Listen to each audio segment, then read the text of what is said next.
Buenas tardes, profesor y compañeros de la Universidad Autónoma de Tamaulipas. El tema de hoy es meteorología y vectores, así que sin más que nada empecemos. Cantidades físicas.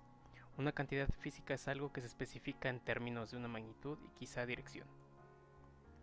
Ejemplos de cantidades físicas que se utilizan comúnmente en la física incluyen peso, velocidad, fuerza, masa.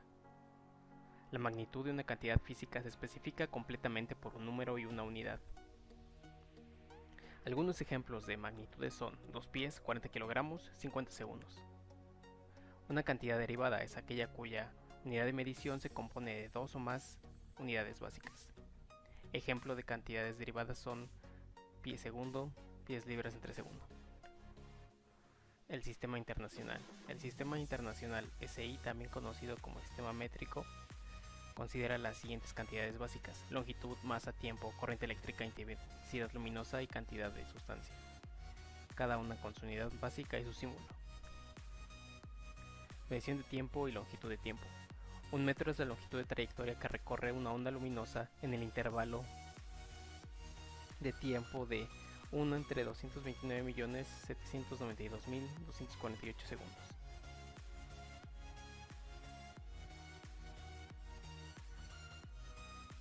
Cifras significativas. Todas las mediciones físicas que se asume que son aproximadas con el último dígito significativo como una estimación. Todos los dígitos de una medición son significativos, excepto aquellos utilizados para indicar la posición del punto decimal. Regla 1. Cuando se multiplican o dividen números aproximados, el número de dígitos significativos de la respuesta final contiene el mismo número de dígitos significativos que el factor de menor precisión. Regla 2. Cuando se suman o restan números aproximados, el número de decimales en el resultado debe ser igual al menor número de cifras decimales de cualquier término que se suma. Instrumentos de medición. La elección de un instrumento de medición se determina por la precisión requerida y por las condiciones físicas que rodean la medición. Y aquí tenemos diferentes tipos de instrumentos de medición, como puede ser multímetros, termómetros y otros. Conversión de unidades. Procedimiento para convertir unidades.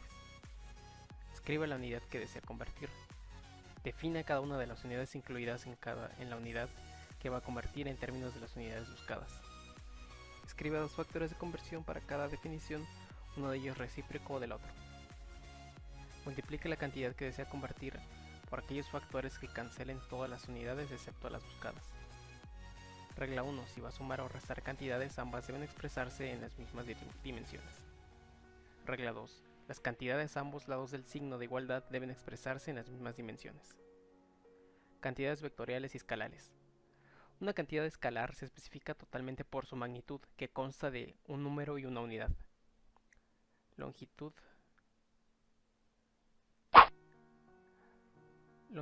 magnitud, dirección y ángulo. Para entender esto tenemos que saber qué es una cantidad vectorial. Una cantidad vectorial se especifica totalmente por una magnitud y una dirección que consiste en un número, una unidad y una dirección. Suma o adición de vectores por métodos gráficos. Para hacer esto se tiene que hacer el siguiente procedimiento. Elija una escala y determina la longitud de las flechas que corresponden a cada vector. Dibuje a escala la flecha que represente la magnitud y dirección del primer vector.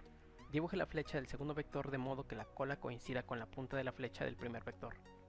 Continúa el proceso de unir el origen del vector de cada vector hasta que la magnitud y dirección de todos los vectores queden bien representadas. Dibuja el vector resultante con el origen y la punta de flecha unida a la punta del último vector. Mida con regla y transportador para determinar la magnitud y dirección del vector resultante. Por ejemplo, aquí tenemos estos vectores que se están sumando: el vector 1, el vector 2, el vector 3 y el vector 4. Cada uno se pone como indica en las instrucciones, poniendo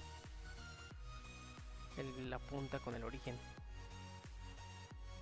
Al hacer esto se va a tener que B1 va a ir al inicio de B2, la punta de B2 va a ir al inicio del vector B3, la punta del vector B3 va a ir al inicio del vector B4 y después de esto se obtiene la resultante. Fuerza y vectores.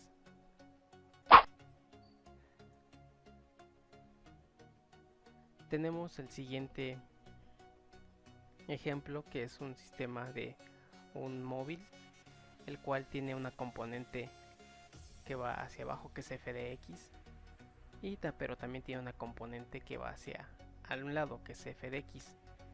Si se saca la fuerza resultante de estas componentes, se obtendría la f.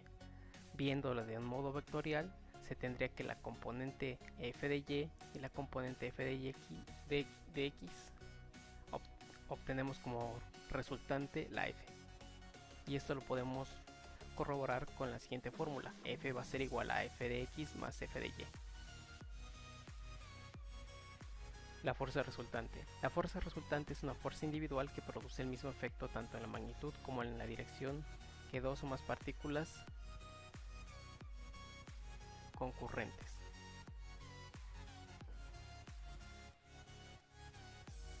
Y pues aquí tenemos el ejemplo. Tenemos a estos vectores con una magnitud y un ángulo a las cuales se obtuvo una resultante. Trigonometría y vectores. Componentes de un vector. El vector va a tener como componentes f de x y f de y, y va a tener un ángulo que en este caso es θ, y la resultante va a ser f, como lo podemos ver en la flecha roja. La componente en x, f de x, va a ser igual a f coseno de θ, y la componente en y, f de y, va a ser igual al seno de θ. Como podemos ver, así obtenemos la fuerza resultante, que en este caso pasa de ser F a R, para representar que es la fuerza resultante.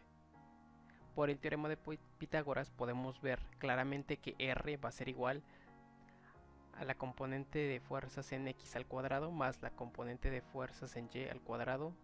Eso, la sumatoria de eso va a ser la raíz.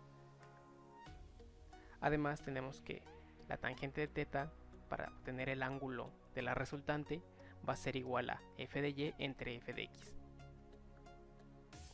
El método de componentes para la suma o adición de vectores. Para realizar este procedimiento se debe dibujar cada vector a partir de los ejes imaginarios x y y, encontrar los componentes x y y de cada vector, hallar la componente de x de la resultante sumando las componentes de x de todos los vectores, hallar la componente y de la resultante sumando los componentes de y y todos los vectores, determinar la magnitud y dirección de la resultante. Entonces aquí tenemos tres vectores, tenemos el vector A, tenemos el vector B y tenemos el vector C.